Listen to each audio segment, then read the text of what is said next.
Okay, welcome everyone. My name is Shauna Bona. I'm the president-elect of the League of Women Voters Salt Lake, and it's my pleasure to welcome the community and our guests and the media to Diplomas, Not Defendants, Breaking the School to Prison Pipeline in Utah Schools. This is a virtual panel discussion, which is part of a series of virtual panel discussions that we've been hosting for more than a year now, the purpose of which is to facilitate informed civil discourse that will drive and sustain meaningful police reform. The sponsors of our event and of all of our panels are the League of Women Voters Salt Lake, Better Utah Institute, NAACP Salt Lake Branch, and ACLU Utah. I have to start with a disclaimer. A recording of tonight's events will be made available to the public by our sponsoring organizations through their websites and social media. Other recordings of this event, whether they be in person or on a computer screen, may not be used without express written approval of the League. The League will allow only audio and video of this event to be broadcast in its entirety, except by the media reporting on the event. Our discussion tonight focuses on the school to prison pipeline, examining the roles of zero tolerance policies, police in schools, and other causes, as well as potential solutions for enabling all Utah students to graduate and thrive. We are so delighted to have as our moderator tonight, Rosie Nguyen, who is an award-winning journalist who joined the ABC4 News team as a reporter in January 2018. In September 2020, she embarked on a new journey as the anchor for CW30 News at 7 p.m. Although she's not out in the field anymore, Rosie is continuing her passion for social justice and community issues through the nightly In Focus discussions. Welcome, Rosie, and I'll turn it over to you. Thank you so much, Shauna, and thank you everybody who is tuning in virtually. What a great event and what a great discussion. What a great topic that we're addressing. This is something that we could talk about for days, weeks, and months. And here we are trying to brush the surface of it in an hour. So thank you all for being here tonight. I would like to start with talking a little bit about the topic at hand. So Diplomas, Not Defendants, Breaking the School to Prison Pipeline in Utah Schools. So the school to prison pipeline is a disturbing state and national trend wherein children are funneled out of public schools and into the juvenile and criminal justice system. So data from the University of Utah, it shows that children with disabilities are twice as likely to be disciplined at school as their non-disabled peers. Their students with disabilities are twice as likely to be disciplined at school as their non-disabled peers. And children of color are 1.5 to 3.5 times more likely to be disciplined than white children. So rather than receiving the additional educational and counseling services that they need, children with learning disabilities or histories of poverty, abuse, or neglect are often isolated, punished, and expelled. So tonight we're going to explore, right, the how, the why, what's next, with our amazing panelists tonight. So I would like to introduce our four panelists tonight. I'm going to start with Mindy Holmdahl. Mindy Holmdahl has worked in education for more than 20 years. So currently, Mindy is a director of student services at the Salt Lake City School District. She oversees the Utah State Board of Education, Gang Prevention, and Intervention Grant, and is the liaison to the Salt Lake Police Department School Resource Officers. The Student Services Department also supports school counselors, district social workers, district nurses, and students receiving McKinney-Vento support. Our second panelist tonight is Toya Reynolds, who is a recovery advocate. So Toya, let's see here. Toya Reynolds was born and raised in Ogden, Utah. He was first incarcerated at 8 years old and spent the next 25 years in and out of prison. Toya was released 3 years ago. He has successfully completed his parole and looks forward to helping others after their incarceration. Our third panelist is Pamela Vickery. Pamela Vickery serves as the executive director of the Utah Juvenile Defender Attorneys. Pamela has been instrumental in several sweeping reforms in Utah, including serving on the committee that developed Utah's juvenile competency statute, legislation that requires automatic appointment of counsel in all delinquency cases from the first hearing through termination of court jurisdiction, shackling reform, eliminating juvenile life without parole, modifications to transfer laws, extension of court jurisdiction, raising the age, and an omnibus juvenile justice reform. Our fourth and final panelist tonight is James Yapias.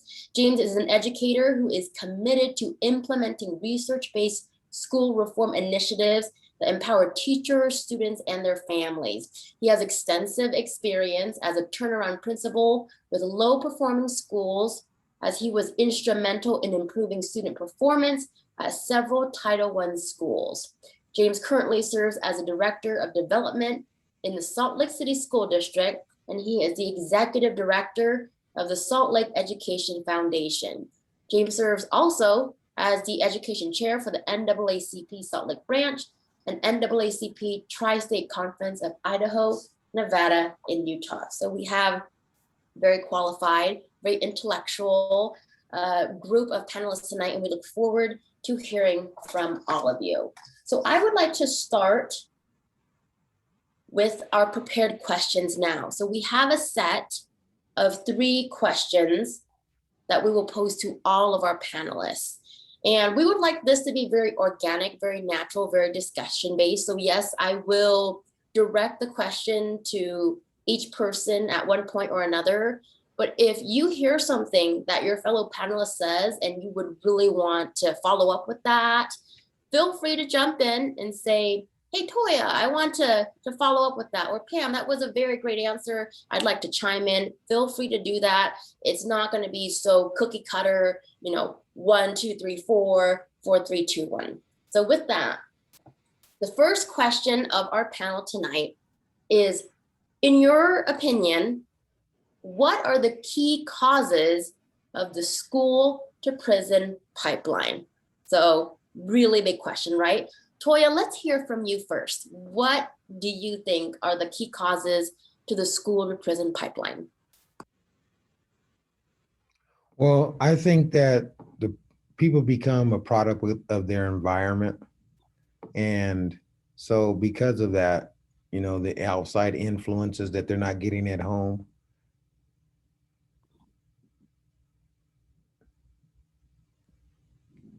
Pam, what about you? What do you think are some of the key causes of the school to prison pipeline?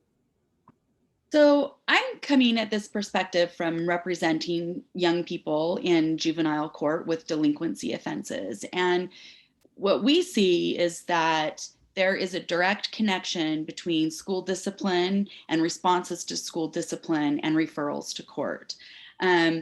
If you look back at research from like 2010 with the Office of Juvenile Justice Delinquency Prevention, of the youth that were surveyed that were in an out-of-home placement, 58% of them had had some type of school suspension or expulsion or school discipline before being involved in the juvenile justice system. In 2016, Impact Justice did research that showed that 9 of 10 young people that are involved in the juvenile justice system were involved in some type of school discipline before their court involvement. So you see a pattern of how we handle school discipline that escalates to the point of a reliance or an over-reliance on involvement from the courts. And so a lot of what we've been talking about for the last several years is that the court can't be our solution to all discipline problems. Certainly we need safety in our schools, and we need to be able to address certain types of behaviors that may result in some referrals to the court system. But the court system can't be the response for discipline type problems. And what we saw in past years is that there had been a real shift of moving discipline type responses towards court responses and using the court as that response rather than using evidence-based interventions in the schools like restorative justice things and other types of ways to deal with young people. And I think we also need to really look at how that that aspect of disruption in schools and academics, like through suspensions and expulsions, impacts kids' socio-emotional and educational development, and may ultimately impact some of the behaviors that result in them being brought to the juvenile justice system. James, let's hear from you next. What do you think are some of the key causes of the school prison pipeline? Well, I think a couple of things that we have to keep in mind. I know Pam shared information about the research that was done in 2010. But if we look at history, the way the students have been working in school, attending school, and having difficult time at times with discipline, that's been one of the biggest issue. I know we talked about restorative practices, so we are able to early identify students that need help rather than send them to court. I think our goal is, what we have seen over time is that a lot of the safeguards to help students navigate this, the school system, and even, when they're out of school, has not been in place. In many instances, we've criminalized a lot of students to the juvenile court. And I think having this opportunity, this dialogue, to be able to see how we can do restorative practices and really provide opportunities for our students to learn, and to have opportunities for them to also have safeguards in place. As educators, we have to do a little bit better in providing that support for them. So there are multiple factors that really impact. It could be family, community, school, all different aspects. And research has shown that, students are not just getting in trouble in the schools, also in after school programs with all the free time that they have and constructive time.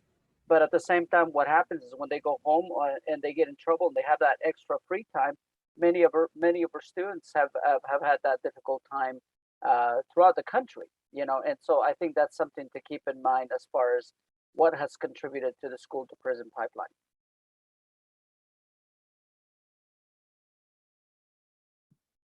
Thank you, James. Mindy, let's hear from you. What do you think are some of the key causes of the school to prison pipeline? Well, thank you for having us here tonight. Appreciate the opportunity to speak about this. As Pam and James both referenced, in 2016, the Utah Juvenile Justice Working Group report aimed at identifying issues and to improve outcomes in the juvenile justice system was sent out to districts all across the state. And it indicated that most youth who enter the system are low-level offenders. Formerly, there was this thing called unlawful acts in a school, and it was a citation that school resource officers could issue for all types of behavior code of conduct issues, things like maybe writing on a desk, or being disrespectful even, or things that now we do strive to address through restorative and trauma-informed lens. And once youth got those tickets, they could go through the system and have different things, in terms of like, okay, a judge or somebody might say, okay, now you have to get good grades. You have to attend every day. You have to, next time I see you, I want to see all of this progress. And when kids couldn't achieve that progress, then it would cause them to go further into the system. So a small issue could snowball into getting further and further into the JJS system. And that's what this report was doing. Representative Lowry Snow and a group of other legislators, as they worked on this report, Sandra Hollins writing restorative practice like resolutions, specific legislation, turned around that issue so that SROs were no longer writing unlawful acts in a school citations. And, it mandated training for school resource officers and administrators, and different things to really impact the change because of what we saw in that report.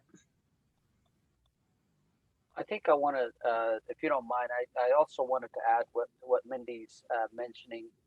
When we talk about zero tolerance policies, for years that many, many districts throughout the country have implemented, which means that any misbehavior or violation of school rules, no matter how minor they may be, at times they've taken to the extreme where students were cited and first introduced into the juvenile justice system. Expulsions are normal and common ways in dealing with misbehavior at times. I mean, when we talk about just suspensions, but if it goes to the extreme of expulsions for disrespect, and depending who's handling the situation, that can be escalated. Now, nationally, we've seen that type of research done by the ACLU and other organizations, and we've seen that across the board. I think that the zero tolerance policy meant that anything that was a misbehavior or violation of the school was going to get some sort of a consequence for their behavior. Rosie, do we have time for me to just chime in? I know, can I chime in? I love this. I love the organic jumping in. You want to jump in, by all means, please, Pam. So I think another thing with Mindy and James talking about this that is really important to consider is, what is the role of a school resource officer in our schools?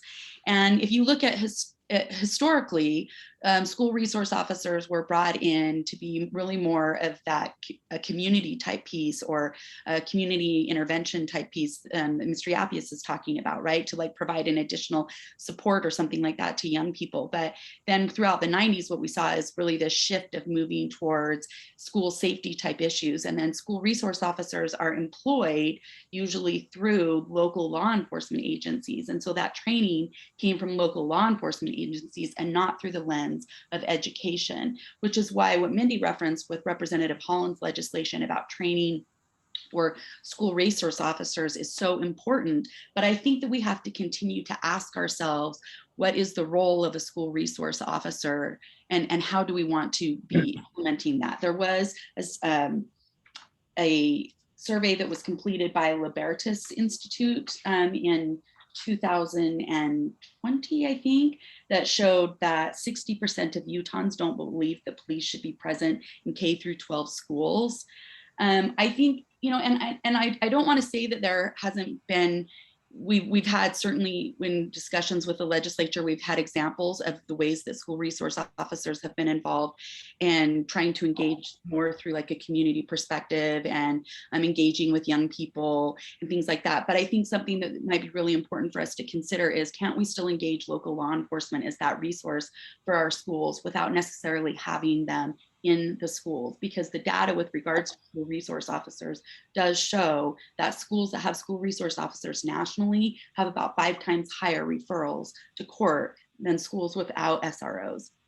I know that we've made a lot of progress, as Mindy said, with regards to our training and things like that, but I think that we really have to consider that, and consider if that's their best use of resources, or if we don't need to have more family support, educational supports, mental health supports for our young people. Especially in today's climate, and with things that we've been struggling with just even in the past 2 years, with kids, being out of school and then trying to come back into school after being kind of socially isolated and things like that, and seeing some of those tensions, and whether or not we wouldn't be better served by having some different types of interventions for young people. Yeah, and if I could jump in, just as that liaison to our school resource officers, I mean, in response to that report, we really changed practices, and that we intentionally worked to increase those positive contacts, to build relationships among SROs and our students and our families, and having those ongoing trainings and evaluations and assessments of our data. And it's an important question in terms of the resources and our mental health resources. And I feel like there is a healthy balance on the opposite end of the spectrum, seeing kids who have a relationship with the school resource officer that might never call 911, a student who might be a dreamer or DACA, or their family is in a situation where they would feel fearful of calling just your regular law enforcement, but can access a school resource officer for to answer questions and get some support and make a report in a way. And then also as preventing students from getting in trouble. It's such a complex issue, and it is so difficult. And I do just want to shout out that I know our resource officers have really taken these reports seriously and the training seriously, and are really trying to do right by our students and community.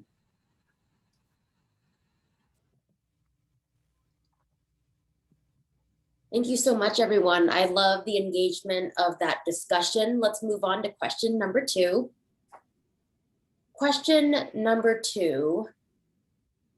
Let's talk about, this is a question that I'm not necessarily going to direct to each of you, but I want to pose it, and whoever wants to jump in first can jump in first, and then we'll just kind of snowball it and see how it goes. So I'm wondering, why do you think the school to prison pipeline is an important issue to understand, whether that's long-term consequences, whether that's an issue that's not being discussed well enough in common society or in media? Anyone want to kind of take the head lead on that first? I will. So I know for me, you know, the prison, when I was a kid, it was like a rite of passage for me to end up going to prison. And so there wasn't really enough, you know, people reinforcing things and letting us know, you know, that we had any other choice. And that's just like from my personal experience. And because of that, you know, they end up they end up coming in a rebellious state. Okay. And because of that, I'm just a little nervous right now, so I'm sorry. But anyway, You're doing they great, come in a Toya. rebellious state. They don't think that they have any other alternative. And once you don't have any hope, then the next step is to follow the course that was written for you. Toya, thank you so much for sharing your personal experience. Could you kind of elaborate when you were talking about, you know, going to prison was kind of a rite of passage? I'm guessing that was part of your environment. Would you be willing to elaborate on that a little bit more, since you're sharing a personal experience with all of us? Okay, so a rite of passage would be more so like everybody in the neighborhood that I grew up in, they was going to prison, their dads and stuff like that. So you automatically have that mark on you. And when you don't have any other, you know, any other people influencing you, and you just look at these people constantly, then pretty soon you believe in that that's what your course of life is supposed to be. Thank you for elaborating on that. I was just wondering if it meant that, like, it was sort of like a badge of pride. Like, I didn't know, in the neighborhood that I grew up in, up in the west side of Salt Lake City, Glendale, right? And for some, going to prison was street cred. But for you, describing it as a rite of passage was kind of interesting, because it's, you know, not for everybody is that seen as like a badge of pride. It's just, it is almost seen like a stepping stone in life, because they're seeing everybody in their surrounding environment going through that. So I love that you talked about that, and how that experience is sort of different and means something different for each individual. Yeah, well, you know, like I say, it is, you could say it's a badge of honor, but, you know, the thing about it though is the rite of passage to me was, I knew that my future was already doomed. I already knew it was already written before I even had a chance to even understand it. And because it was already written, I stride towards making that rite of passage a real thing. I would say that one of the things that we have to keep in mind is the impact that from the minute that the student hits the juvenile justice system, the experience that they have to go through, confusion, stress, depression, anger, as a result of everything that they're traumatized. Then that's their first experience that they're given to as they go through the system, and why it persists is because I think a lot of us in education and also in the juvenile justice system, we need to do a better job in doing more prevention, providing opportunities for our students and our families, and providing support for our parents. There are many young parents, many times that they need that extra support, guidance. I wish I could say as a parent I have all the answers, but I think all of us are constantly, we always ask the why. Why does it happen? And I think we're all learners, and we're still learning about how to become better parents at times. And so why does this continue to persist in our juvenile justice system? Is because I think we at times think that we have arrived in addressing the issue, but it's a systemic issue. It's something that we need to continue to provide training, support for staff, for police officers. I've had a tremendous experience with our resource officers during the pandemic and prior to that, where we were doing home visits, meeting with parents and meeting with students at a different level. But that requires commitment from everyone, from leadership, from anyone that's working with students and has first contact with the students and parents. And I think that's something that it persists because it comes and goes. We think at some point we've resolved or we're addressing, things are getting better, and then we let our guard down. But this is something that we have to constantly nurture and constantly support. And I think that's one of the biggest challenges we all face in addressing this systemic issue. Yeah, I agree with James. Partnering with families, partnering with students, talking to them about their experiences, hearing from the stakeholders who have been impacted about, what was needed, what could have made an impact, what could have changed a trajectory. We, are constantly trying to work toward that. Like James mentioned, that, our education foundation through the, is it a basic needs? Is it food? Is it shelter? The, homeless population in Salt Lake, the housing prices in Salt Lake. There are so many things that, COVID, all of these things that have impacted our families. And how can we meet healthcare basic needs? How can we get to have a foundation and hear from our stakeholders kind of what are those next steps? And truly, we do have some school and family collaboration leaders and are striving to make these connections, but having the stakeholders at the table and leading out in terms of us being able to make these changes and is counselors and additional social workers, and that one adult, going back to Toya, one adult who, there's research after research that says, one positive adult mentor can change the trajectory for students. So trying to make space for that in all of our schools and in all of our classrooms is something that we're, always working toward. I would just chime in with that to say that as we're talking about, like Mr. Yapias referring to, looking at the history of these types of things, when we've looked at striving to always do better, and then you do one step forward, and then kind of it's very easy to fall back into this is kind of an easier approach, or this seems like the easier answer, or something like that. But one of the things that I think is so important to me when we're talking about the school to prison pipeline is understanding understanding a lot of what Toya is talking about, right? Like the expectation that was set early on for a community, or that we're setting for our young people, or what traumas and impacts are we having with our responses, right? So when we're looking at school to prison pipeline stuff, one of the things that you're looking at is what are the impacts, like I said, on social, emotional, and educational health and things like that. And when you see youth who have been stopped at school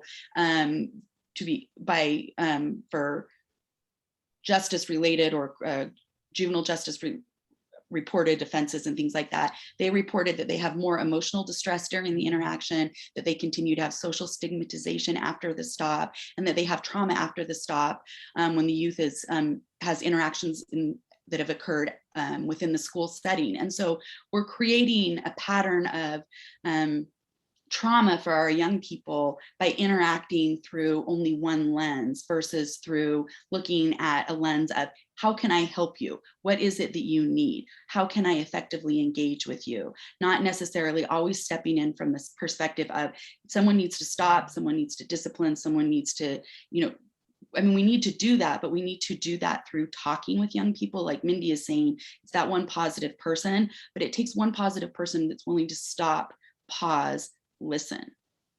And I think that because, like I said, we've really got to be cognizant of that we're getting all of this research that's showing that this type of over-policing or referrals to using the criminal justice system as the funnel to deal with behaviors for young people is creating a lot of mental health stress and physical trauma with regards to our communities. I think, go ahead, Mindy. Oh, sorry. And I was just going to add, yeah, and opportunities to repair harm. And when we're talking about kids whose prefrontal cortex isn't developed, who are making kind of more, they're at these stages in life where risky behavior is very common just in terms of development, and making sure that, people surround them and give them opportunities to build those connections, to understand how behaviors might have impacted another, to have a pathway to be, back in the classroom, even if something, did go not so well for them. Those restorative practices and processes just to have an exponential difference in terms of changing a kid's trajectory. Sorry, go ahead, James. I think we also have to ask ourselves, why do we have an overrepresentation and punishments of higher rates of suspension of underrepresented or minority students in the legal system? I think the bigger picture is what is the intent and what is the impact when that happens of a certain population of, for example, African Americans lack students in the national U.S. At the national rate. They were basically overrepresented in jails, in also correctional facilities, and we got to ask ourselves, why does that happen, and what can we do to prevent from that happening at the national level? And not just with Black, but you're talking about Indigenous students. And so as we're looking at these different populations, we have to be able to have better trained, not only teachers, counselors, probation officers, police officers, so that we can better understand and really reduce the number of overrepresented students or youth in the juvenile justice system as it relates to the minority population. James, I actually think that answer is a great segue to our next question, since we're speaking about these disparities that we're seeing amongst communities of color. So our next question is, data indicates that racial disparity exists in the juvenile system from the point of arrest through incarceration. So this is a two-part question. A, how have you seen the manifestation of this in your work or life? And B, why do you think it continues to persist? So I'd love to throw this question out, and whoever would like to take it first, please feel free to jump in.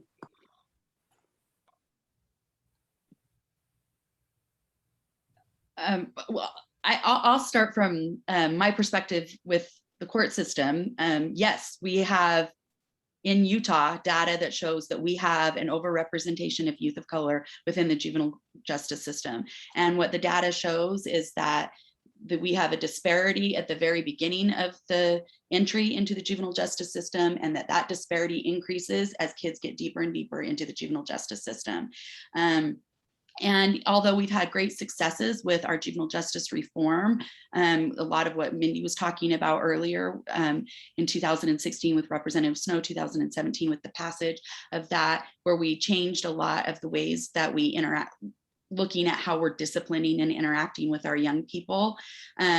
We've seen a lot of successes with decreased detention rates, improved quality of non-judicials or diversions from the court system and things like that. But what we have not been able to see is an improvement in our overrepresentation of youth of color, that disparity has continued to grow. And so I think we have to continue to look at that. And the real thing that we have to look at is that the research suggests that with racial disparities, we have to be very clear and very clear when we're addressing this issue that it's not caused by more misbehavior, but it's due in part to enforcement practices. And I know that makes all of us uncomfortable, and it makes people feel like they're being called out, that, you know, and that, but the reality is that we are seeing different, we're seeing different reactions, right? Like if some of the things that Mindy was talking about, if you could be referred for drawing on the desk at school or maybe swearing at school or something, are we seeing different referrals for that type of behavior or different responses to that type of behavior for different populations? And we just saw in the last, what was it, 2 weeks, a report from the Department of Justice about issues that are going on within Davis School District and making sure that we're addressing our culture and our climate for our young people and how they're being treated by their community of peers as well. So we do see within the juvenile justice system an overrepresentation of kids of color.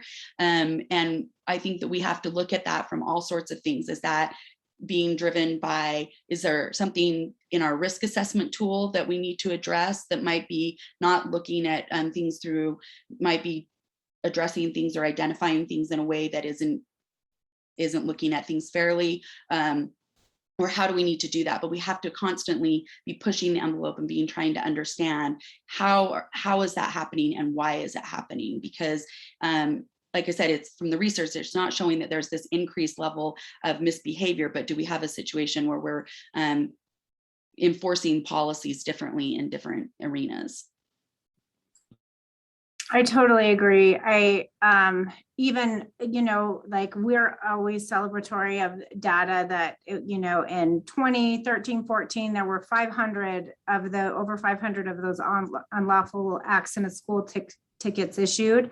And then after the reform, you know, we're down to, you know, in the 50s or 60s of school-based law enforcement type situations at school.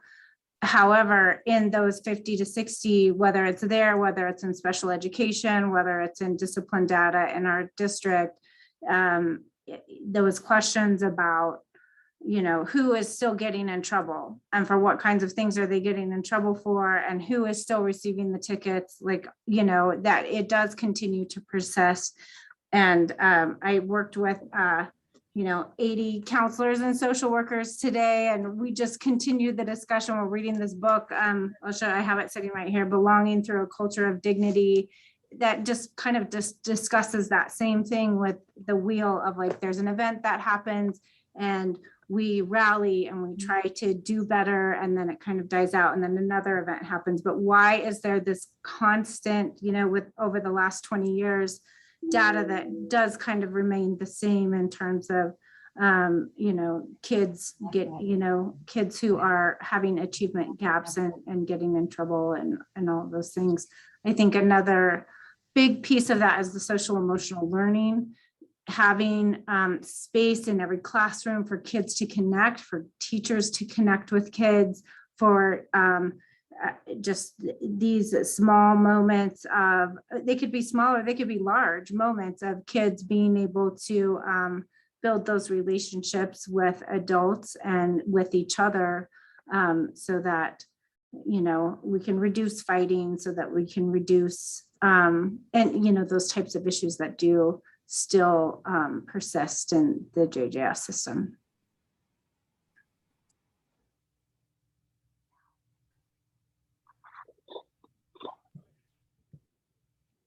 Awesome. Anybody else want to chime in on this? If not, we can move on to the next question. All right, let's do that because we've got a lot of good audience questions. So we will have more than enough content to fill the time. So moving on to our next question. What do you believe are some of the key solutions for disrupting the school to prison pipeline?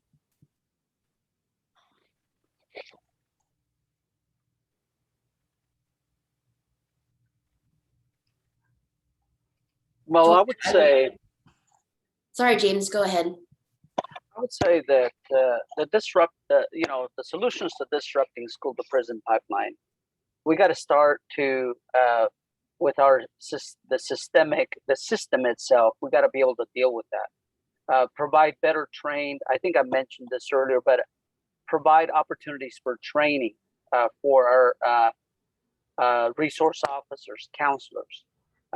Do larger collaboration opportunities for understanding the different aspects of our communities, the diverse communities, especially nowadays.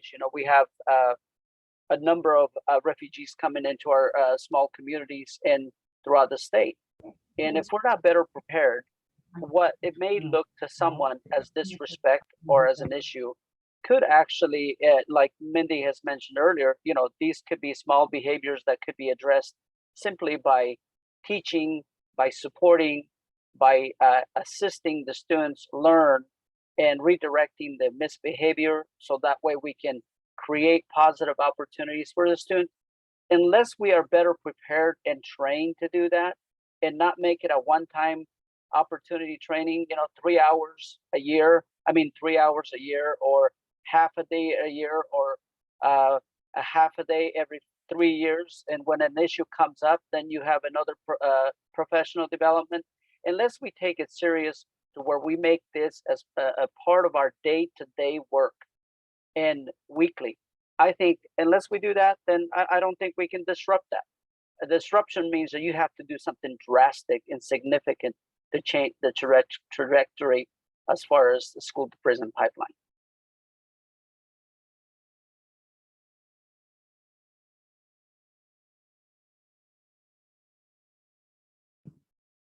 Pam, Mindy, Toya, would any of you like to chime in as far as what are your thoughts on ways that we can disrupt the school to prison pipeline?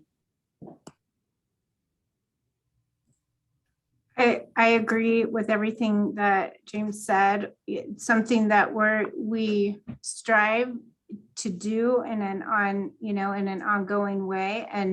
But let's look at how much time and effort and money is spent to provide teachers with the time to go through this ongoing training. How is it embedded and threaded through everything that we do? And we do our best, and we do make plenty of efforts. There's always gosh, can we have more money? Can we have more training? Can we have more experts come to us? How can we do better? And the conversations are hard and the work is hard, and they're uncomfortable conversations, as we were having them today. It takes a significant amount of self-reflection and practice and self-reflection, and it's a journey for everyone to analyze how are they treating students, how do they treat all students equitably, and if they're not, where are their shortfalls and how can they change practices.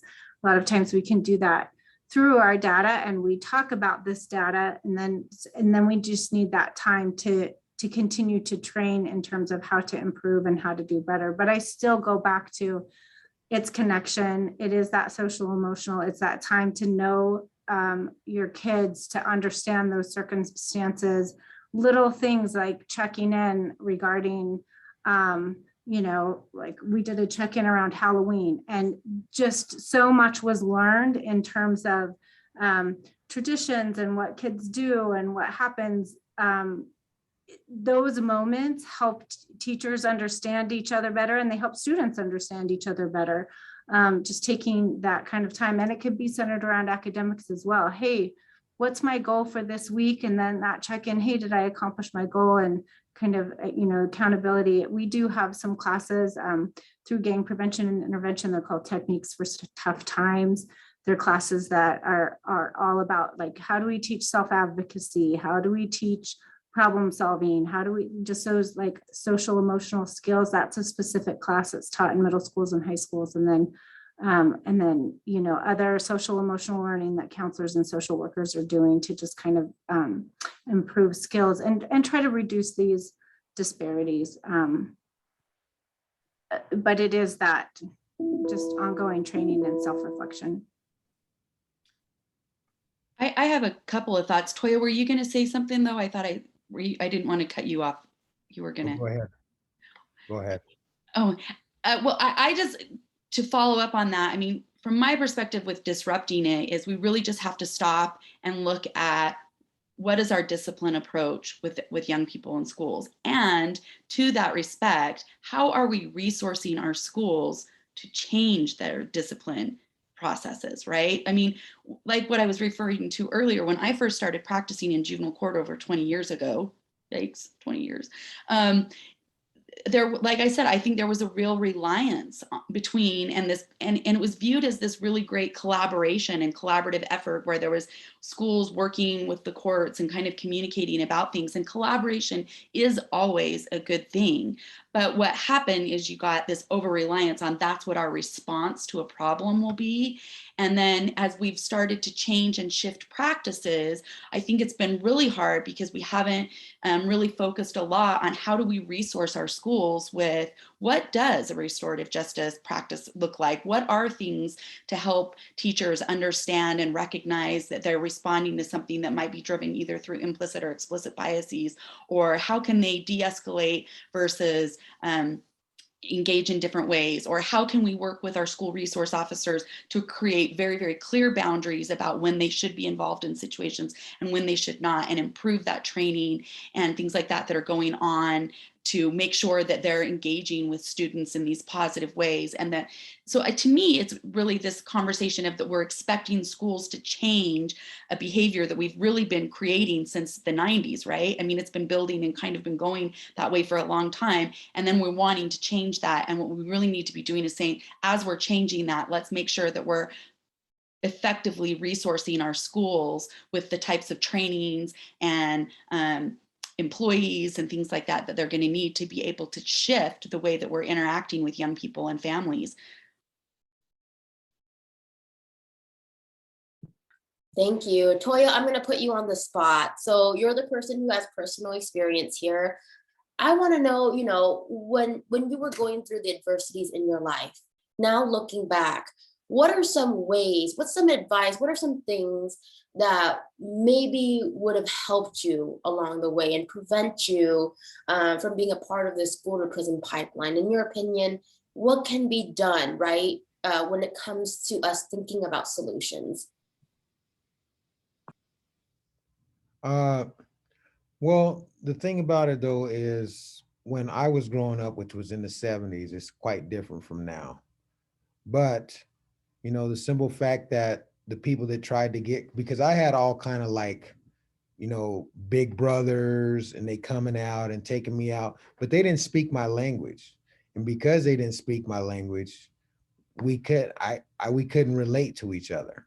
I looked at them, I really frowned down on them. It's sad to say this, but I really frowned down on the working class people, because I admired and respected, the people that was the nefarious characters in my neighborhood. And so it just wasn't relatable. But my question is, what do you guys think that could be for an 8-year-old like me that was hardened from the very start? What do you guys feel that could have been done different to help me get in a different direction? I'm just so nervous right now. This is like my first panel, and I just like froze.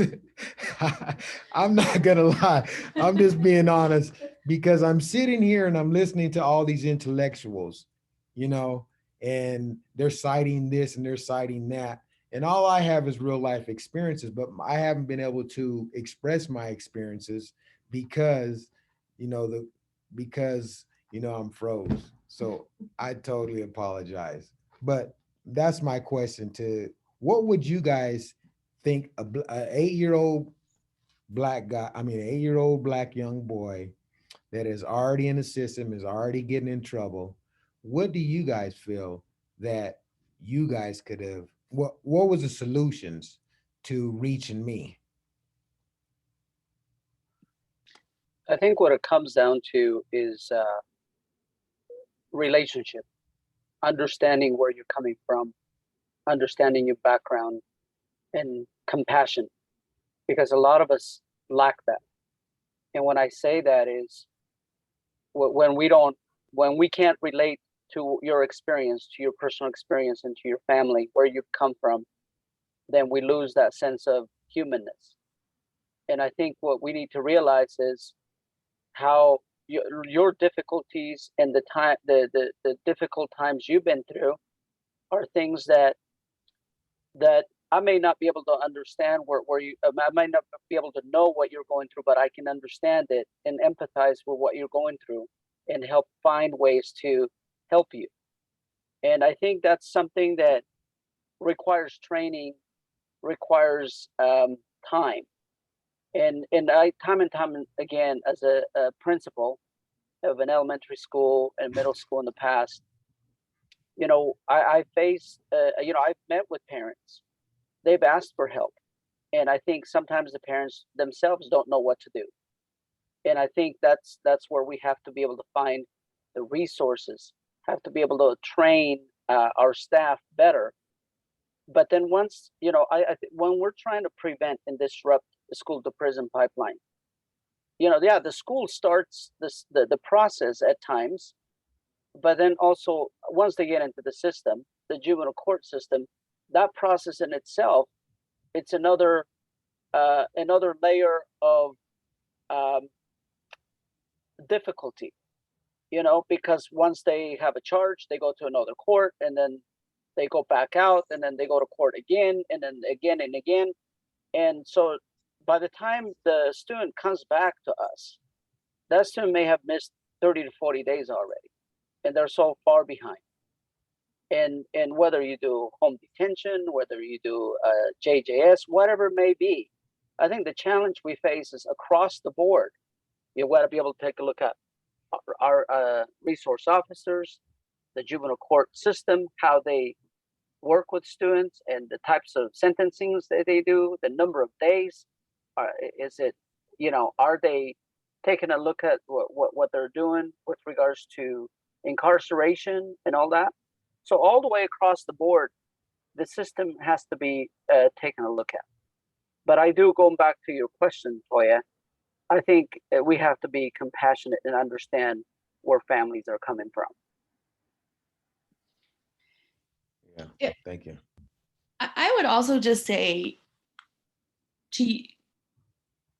I think to your point, like what would have helped is, I think in a lot of ways, when I listen to it, it's exactly what you're talking about. It's credible messengers, right? And this is something it's interesting. I was just at a meeting with Juvenile Justice Services and Salt Lake County the other day talking about some issues. And this is a program that the Division of Juvenile Justice Services is looking at. And it's something that we all really need to be cognizant of, is like a young person like you're talking about, Mr. Reynolds, an 8-year-old Black boy in that community. And then we're like, here, come talk to this, come talk to Pam, this white lady. It's like, we've got to be able to find people that do have lived experiences or lived like within the community experiences, and that people feel like they can identify and that they can connect with, to actually make that emotional connection, to have mentors that are steering you towards this type of behavior versus like what the people that you felt comfortable with in your community, right? With where the badge of honor, or,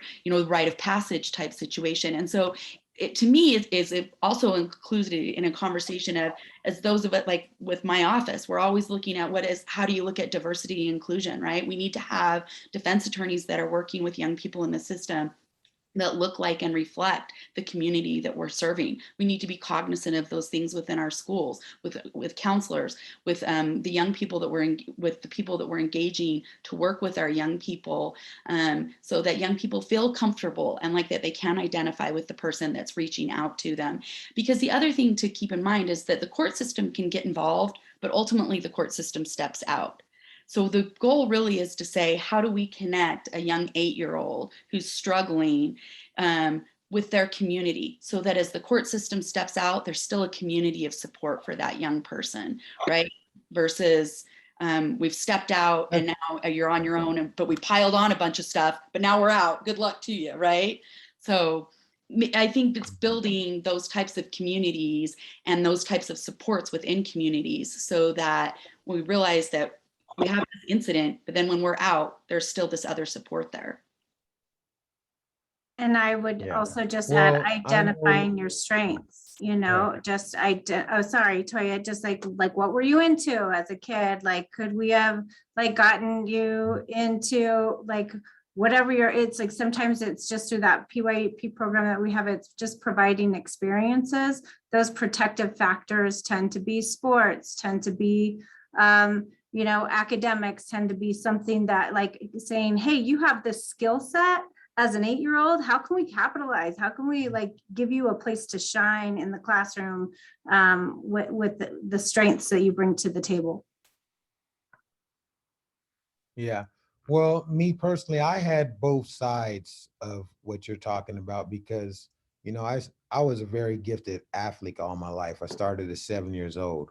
But what I want to say, if I would have had somebody come to me that was just like me or understood me and said, hey, look, and paint a picture of the direction my life was leading right there, of all the things that, you know, the pain and you know, just missing out, having your life taken away and all that stuff, you know, just missing so much by running in and out of incarcerations or through addiction or whatnot ever. If I would have had somebody come to me at that pivotal moment in my childhood, I might have made some better decisions.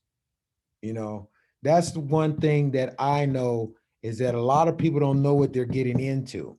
And once they're in, they're so deep, not to say that anybody can't climb out, but chances are they're so conditioned and it's so deeply seated, they don't see a light at the end of the tunnel.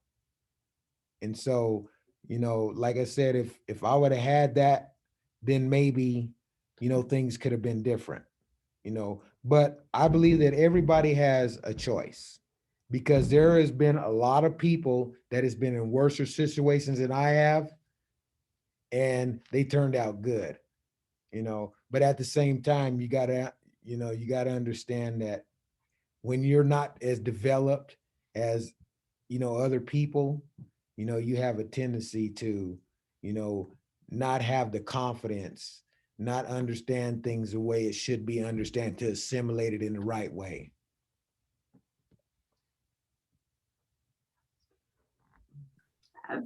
It just absolutely, I mean, it's horrifying to think of you as an 8-year-old being incarcerated or going through a juvenile justice system.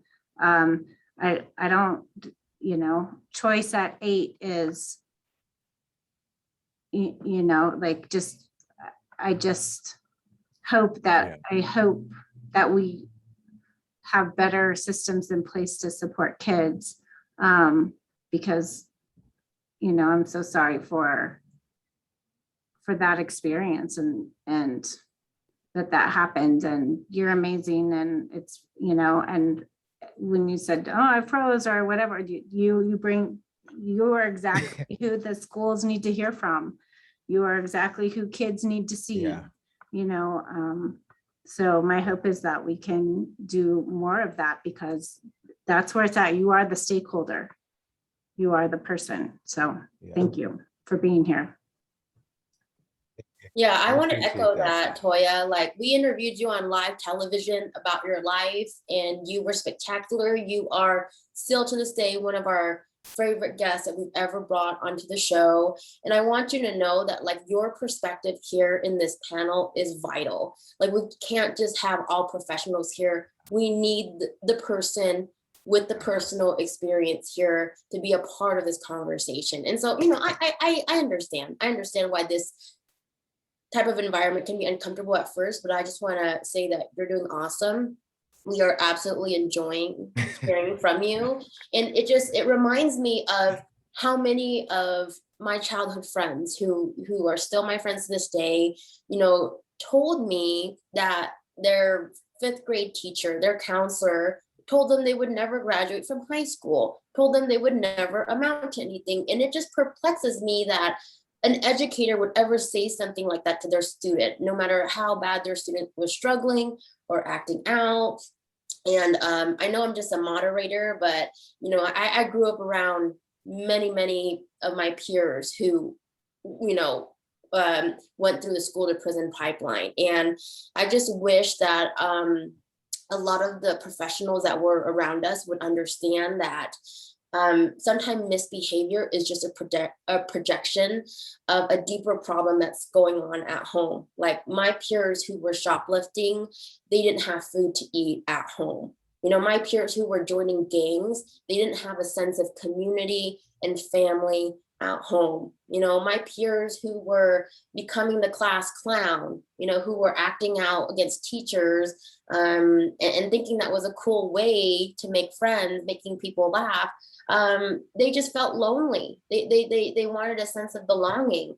And so I'm hearing, all of our great panelists talking about that importance of understanding, right? That importance of connection. And it's like they're preaching to the choir. And so thank you so much for such an engaging conversation.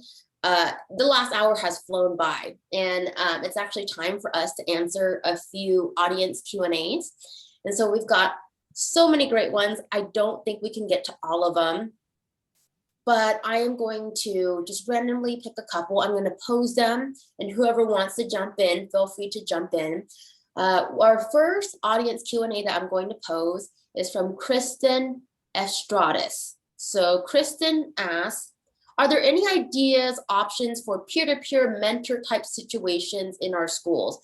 I have a child at East High, and it is my experience that the cultural and racial divides are enormous in schools. How can we blur those lines and have people from different backgrounds and races support each other?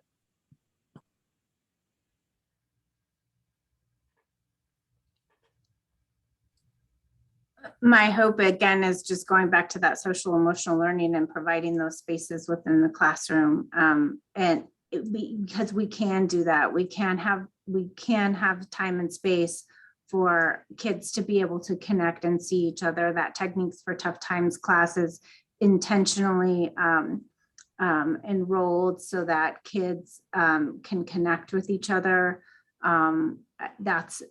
There's so much work to be done around that topic. And I do think, like, parents reaching out and through their school community councils and things like that, I can pass this message along to the school administrators and the school counselors, and we can check and see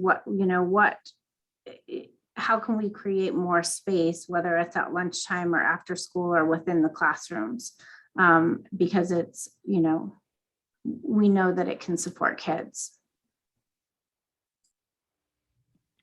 I would just add to that too, that I think just what we were talking about with Toya, right? I think we need to be really intentional with who we're engaging as our mentors, and making sure that we're looking for individuals that are going to be able to connect with our young people and identify with our young people, and really making sure that we're helping to make those connections, because young people aren't going to just make those. I mean, I have this 7-year-old kid, and I'm like, you got to go retake the math test, right? And she's like, okay, I'll go sign up for the math test. She's terrified. She's not going to talk to the teacher about the math test. So then I email the teacher. I'm like, she's got to and she's got to retake the math test. And then the teacher says, she's got to come talk to me. I'm like, she's 12. She's not going to approach you on her own. She should, I agree. I want her to be that person, but that's not who she is. And so, and imagine then if you're adding to that, the things that are posed in the question, right? Like those racial and cultural boundaries and things like that. And so we need to be very intentional that we're identifying people and putting people in our schools that can mentor and work with our young people, that are people that our young people are going to feel comfortable approaching, feel comfortable talking to, feel comfortable confiding in.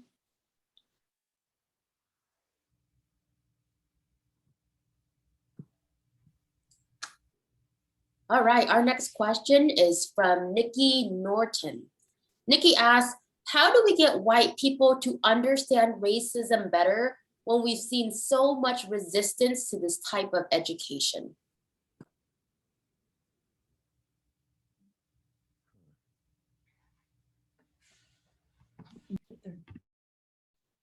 Well, I'll just jump in and say, as a white person, I just think we have to keep talking about it, right? I mean, I think the problem is that people are so fearful of like being, you've done something wrong or being called out or something, instead of saying it is a conversation. We need to have it. We need to own it. We need to be honest about it, and we need to learn how we can do better. And so I just think making sure that even when it's uncomfortable, that we talk, that we continue to communicate. And I think that I mean, I really, at the end, that's what I think, is that we're just really going to only be able to do that through making sure that even though people are uncomfortable in the space, that we don't stop the conversation, that we say, we understand we're uncomfortable, we're going to have to push forward. We got to keep talking about this. We got to keep moving forward. We got to keep recognizing, why are we all so uncomfortable? Why does talking about this make us all so uncomfortable? We need to ask those hard questions. And like I said, just be willing to like push those issues and push those boundaries to say that we're not going to change behaviors unless we can identify them, identify how and why they happened, and be comfortable about talking about solutions. I would have to agree with you, Pam. I think that our focus should always be educating people and not having conflicts with maybe the rhetoric that happens back and forth. I think our focus should be education, educating our students, our parents, and also, you know, when the situation of talking about these issues becomes uncomfortable, the only way we can resolve issues, we know there will always be resistance, but I think what we can do is continue the conversation to become better citizens, to become civil with one another, and to understand one another. And I think only through that understanding we can make changes. We may not all change a few, but I think we can change many.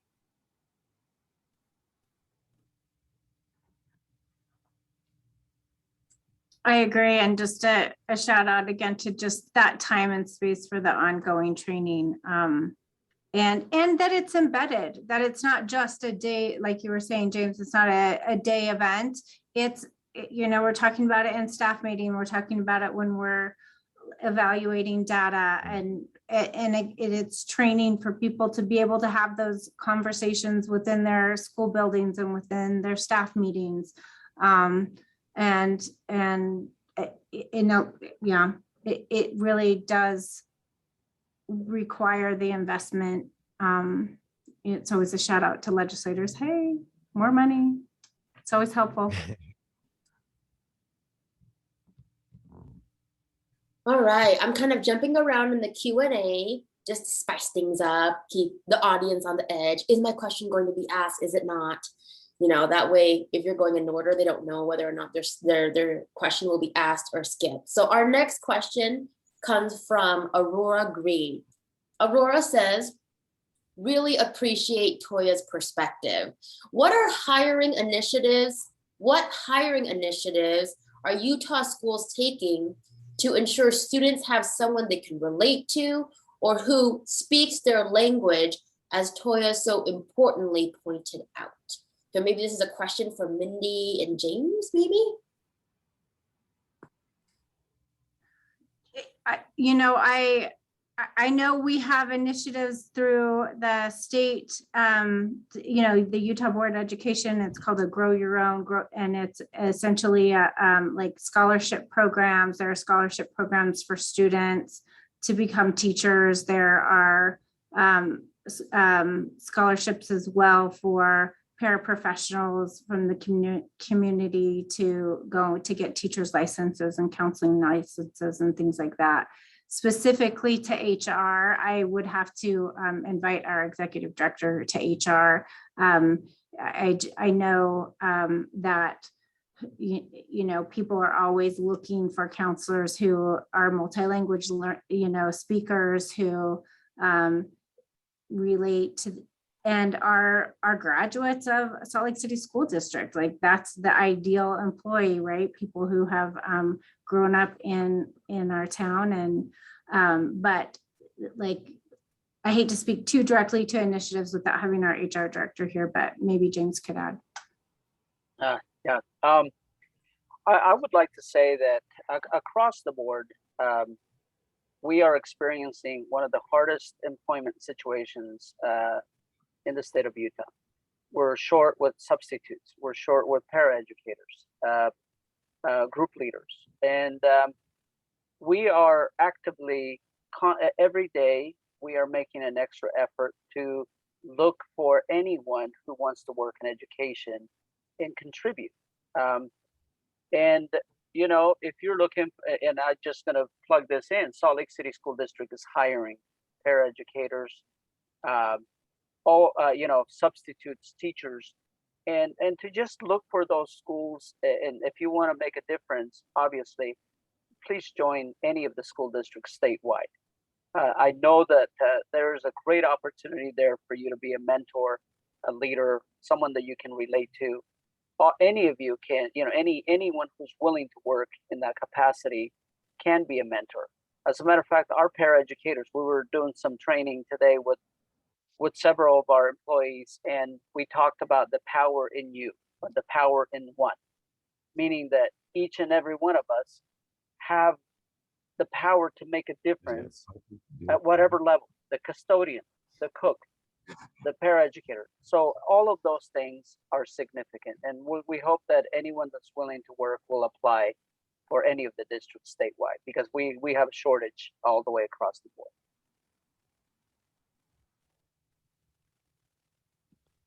Could I just also throw in, let's look to our kids. Let's look to the kids in our schools. And, you know, we might have had a young person that was struggling that now is doing really well, that now can be a mentor to another student that they maybe can identify with. Kids rise in those situations. They thrive in situations where they are sharing their experiences in positive ways with other young people. And so how can we look back into the students within our schools and say, how can we help you? And now you're in a better and a more positive place. How can we help you help this other student?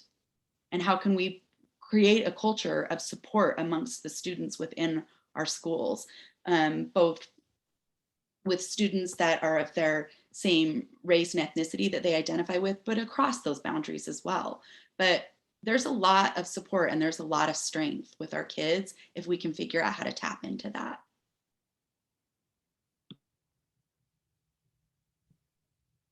All right, our next question is from Carl Bechtold. Carl, I apologize if I said your last name wrong. Carl says, I've been a student and then a teacher for a few years, about a half century ago. Being unruly would get a student disciplined. This was intended to keep bad behavior from disrupting school and the school society from being distracted. How does one balance trying to help students with behavioral problems versus a peaceful and productive environment?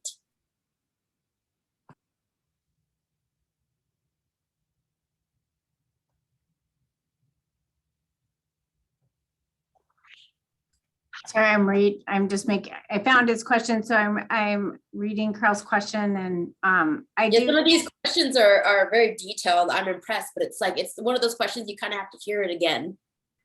Yeah, no, I appreciate it. I think what we know is that, and that's why restorative practices are so important, because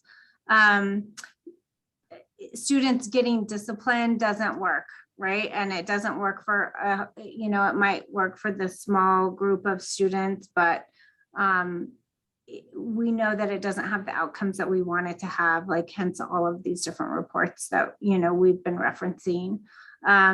Truly, that approach of understanding the harm that was caused and understanding how to repair harm. Sometimes, kids might even understand, oh my gosh, I caused all this harm, I'm embarrassed, but I just don't know what to do.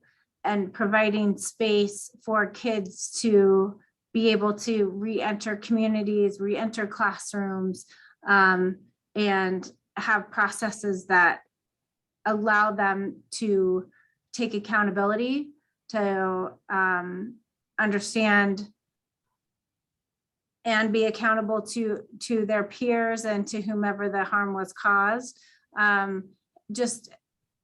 It truly is more of a peaceful classroom. And people are learning skills and in forgiveness and taking accountability. And when you know better, you do better.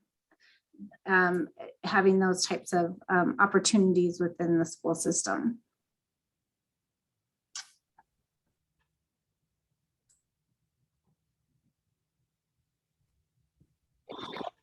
All right, thank you, Mindy. Next question is from Michelle Kelly. Michelle says, and panelists, feel free to take a second to find Michelle's question in the Q&A tab. So Michelle asks, we also have the school to morgue pipeline, as those who graduate from high school on average live 10 years longer than those who don't graduate. And they had a few references cited in there. Further lifespan increases by each additional year of higher education, and underrepresented groups are not as likely to attain college degrees, thereby adding to the excess burden of mortality borne by the poor and people of color. So panel, do you think these facts are part of a bigger picture of marginalization from unequal and or non-responsive educational opportunities?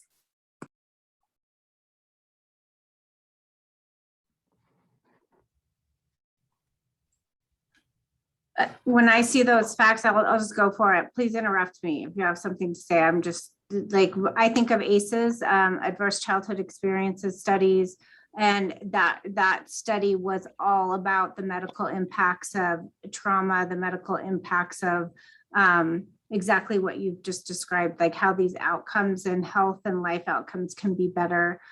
So when I was at Horizonte, we always talked about, success incurs more success. Once a student has a successful experience, then they're more likely to try it again. They're more likely to do more. In terms of graduation, I worked with the adult education program as well. And we had programs in adult probation and parole. We are going to have a brand new prison within our school district. So there's going to be a lot of adulthood opportunities there as well. I think making sure that within all of those systems, we have opportunities for success, opportunities for education, and education about the impacts that trauma has. I think talking to teachers and talking to social workers, the first time you learn about ACEs, you're like, oh my gosh, well, that's why I have this many ACEs, or, oh, I know that, I know this kid in my classroom and he probably has a lot of these ACEs. So it just helps understand that a place where we can hopefully intervene and change that trajectory, because our brains are flexible. We have neuroplasticity. We can build these synapses and change directories. The more that we understand, like, that medical connection to lifespan and trauma, and we just continue to try to learn more about that, including our school nurses in these conversations, and counselors and social workers. I would also add to, we know that research has shown that, students, if they're thinking about going to college, 4-year college, want to get a 4-year college degree, or they want to go get an apprenticeship, going to an apprenticeship program makes a significant difference in their lives.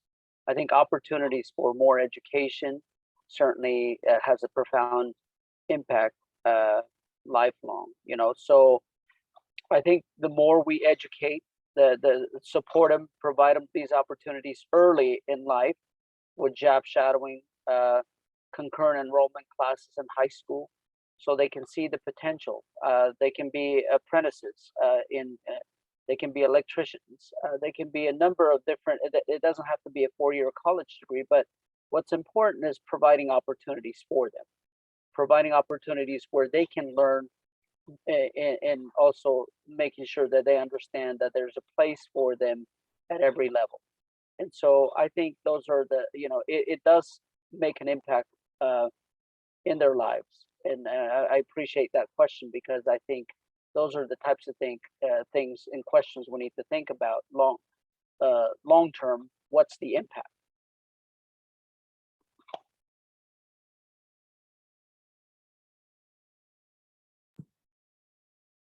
All right, next up, we have a question from Renee Athay. Again, Renee, I'm so sorry if I said your last name wrong. Renee asks, is there a program for the adults interfacing with young folks to be trained in social emotional learning so that they can adjust their mindset and engage differently? Teachers, administrators, police, civic leaders.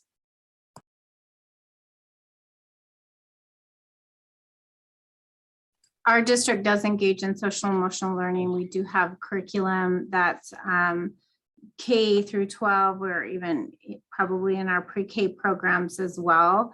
And each of the schools might implement a little bit differently. Sometimes it's very counselor-led. In other schools, it's very teacher-led.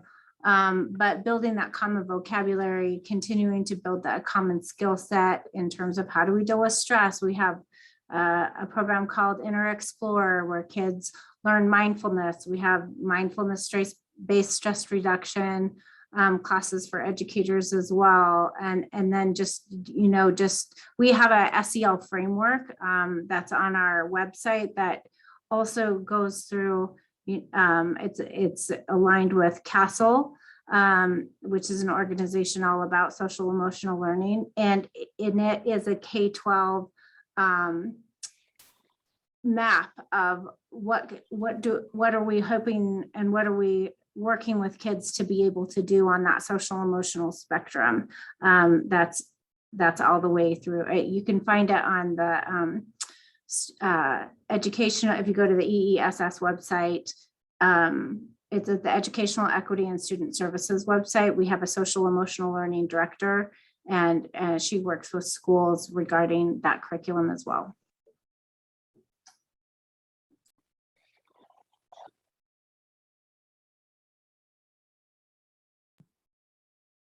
All right, let's take a question from Beverly Hawkins. Beverly asks, what role can peer courts or other student supports play in building necessary relationships with students? I feel like I'm taking so much airtime, but all of these things tend to be under my umbrella. And Pam, I know you have information, regarding that as well, but we do work with the Salt Lake Peer Court, and we do refer students to Peer Court. It's been an awesome transition over Zoom. We have amazing student mentors, and actually Zoom has kind of made it like that much more accessible to students and families, and it is a voluntary process. Our school administrators, school counselors, social workers, school resource officers can opt to utilize Peer Court. And for families, it's voluntary. And it does kind of create that mentor experience for students as well. So we've had a long history with Peer Court, and appreciate the things that it can bring to the table. Peer courts are something that got discussed a lot during 2017 when the report was looked at that Mindy referenced very early in the program, where we basically looked at all of Utah data and identified where we had problems within our juvenile justice system and how were there ways that we could address some of them. And peer courts were identified as one thing that schools could use as kind of an alternative based discipline or an alternative intervention or an alternative resource, whatever we want to call it, right? To referrals to court or suspensions or expulsions and things like that. What I love about the peer court model is just that, is getting kids connected to each other to be mentors to each other. They could be in a situation where they can be successful and then they can turn around and help other students be successful.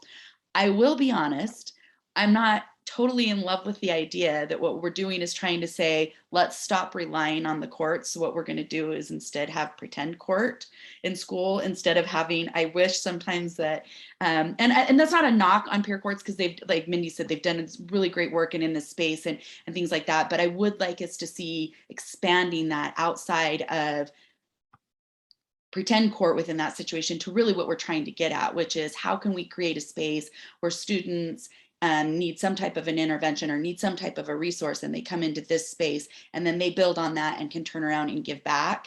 And I'm not knocking that model. It's just, like I said, like if we're creating a space where we're saying courts aren't always the answer, so then we're like, okay, we'll create a little another court in school instead of sending anyway. And that's not it. That's not the basis of it. The peer court structure model is very different. And like I said, I like that connection of the students to each other. I think that's really important. I just like to see us expand the idea or what the basis of that could be. Well, with the peer court, for many years I used that as an administrator, because I felt that the impact that I was making through peers was more significant to the families and to the students. And rather, for example, if you have a student nowadays, if you have a refugee student that's on temporary visa, refugee visa, and they have a misdemeanor before they turn 18, that could actually, depending on the situation, if they have 2 misdemeanors, based on those cases, they could actually take away their refugee status. And that's one of the things that we have to also understand is, like, it's real easy to have students be given a citation and send them to court. But at the end of the day, the immigration court thinks differently. Immigration court is completely, they won't even listen to the juvenile court. It's a different court system. So for me, when I was working across the board with students, I was saying, let's use this preventative method before they even get into the system. And because either way, when they go to the courts, guess what they're going to do? They're going to do restitution. What do they do with peer court? They do restitution. So one has a record, one doesn't. One is prevention, one is consequence. And so I think we have to keep that in mind, is that the power of the justice system. And if we want to, a minute ago, we asked the question, how do we disrupt that? We disrupt by thinking outside the box, by doing something different. And I think that's, I like what peer court does. I strongly recommend for all other districts to replicate that, because I think it's one way of addressing that need. Thank you, panelists, so much. We have to wrap. We have about less than 3 minutes, but I do want to direct one last question to Toya, and Toya, feel free to keep this short. We've gotten so many great comments, by the way, for you, Toya. We're going to compile them in an email and then send them to you. We just want to know, Toya, what do you think about all of these ideas that have been discussed? Do they make you feel hopeful? Are we missing anything?